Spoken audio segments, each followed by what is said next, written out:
Siblings of the golden child, when did your parents' favoritism come back to bite them? My older brother Mark was the sun my family orbited around. I was just a quiet planet in his shadow. He was the charismatic businessman, the one who made our parents proud. I was the sensitive artist, the one they worried about. My mom once told me, Mark has a good head for things, you just feel things too much.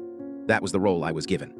So when our dad passed and Mark took over managing our mom's estate, everyone breathed a sigh of relief.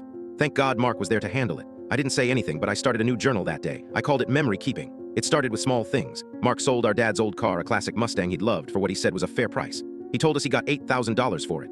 I found the online listing a week later. It sold for $22,000. In my journal, I noted the discrepancy, the date, and the link to the archived ad.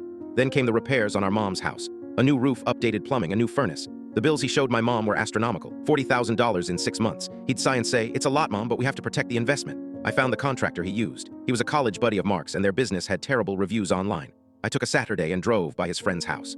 Parked in the driveway was a brand new boat. I took a picture. I just kept watching. I never confronted him. I just documented. The condescending tone he used when I asked about the finances. The way he'd pat me on the head and say, "Don't you worry your pretty little head about it." I recorded our phone calls just for memory's sake, storing the audio files in a folder labeled Family History.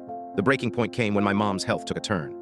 She needed more care and the costs were rising. Mark called a family meeting. It was in the sterile conference room of his lawyer's office. The air smelled like lemon cleaner and old paper. He looked so professional in his tailored suit. He presented a dossier, a thick binder full of documents.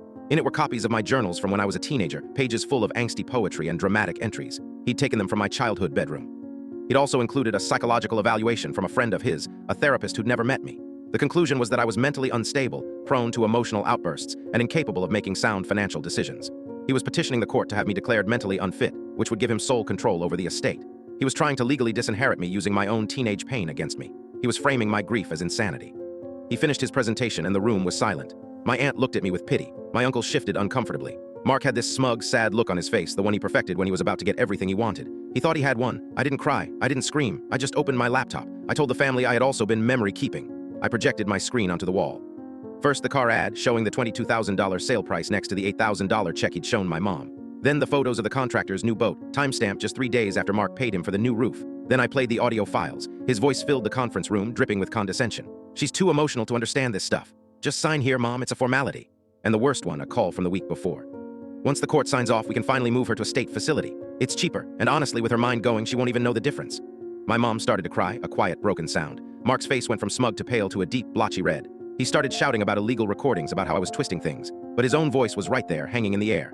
His lawyer just stared at the screen, then slowly closed the binder Mark had so proudly presented. I never said another word to him. The court appointed a neutral third party to manage my mom's estate. They found Mark had embezzled over $100,000 in 2 years. I get a check from my dad every month for $200, with repayment written in the memo line.